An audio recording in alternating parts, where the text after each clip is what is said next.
As of today, American citizens can now have a gender-neutral X on their passport instead of male or female, adding for the first time a third category on passports in the country.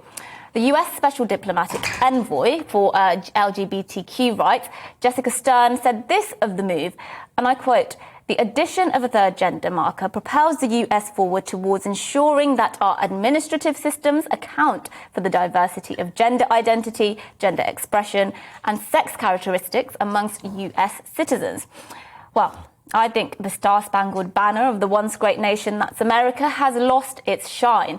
The social and political elites of the left seem to be utterly high on some completely mad ideas. For instance, Biden promised to elect the first black female Supreme Court justice if he was voted in as president. To his credit, that's exactly what he did. And to her credit, Judge Ketanji Brown Jackson, now the first black female Supreme Court justice in American history, is a very highly qualified, Harvard-educated lawyer. But whether or not electing someone to a position because of their race is a clever idea or not, spoiler alert, it's not, that's another whole debate. What I care about is that during her confirmation hearing, she was asked this question: can you provide a definition of the word woman? Her response: no, I cannot. I'm not a biologist. Supreme Court justices are the people tasked as the final arbiters of law. They're supposed to deal in truth and fact. I'm not a vet, but I know a dog when I see one. But again, the American elites of the left are suffering from delirium on the issue of sex and gender.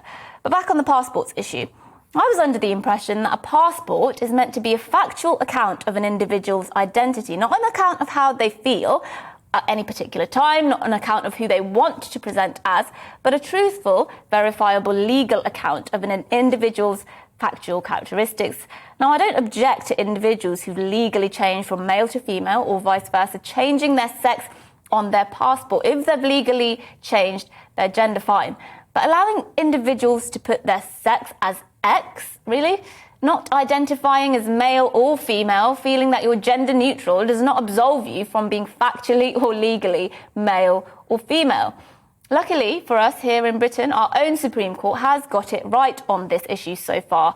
In a court case last December, they said that not allowing people to put an X did not breach human rights. This was after a gender-neutral campaigner took the case to court, arguing it was against their human rights not to be able to identify as having no gender on their passport. The Supreme Court, of course, dismissed the case unanimously. Lord Reed, President of the Supreme Court, said this, and I quote, "There is no legislation in the United Kingdom which recognises a non-gendered category of individuals." He added that the government was legitimate in maintaining a coherent approach to issues of gender across law and administration.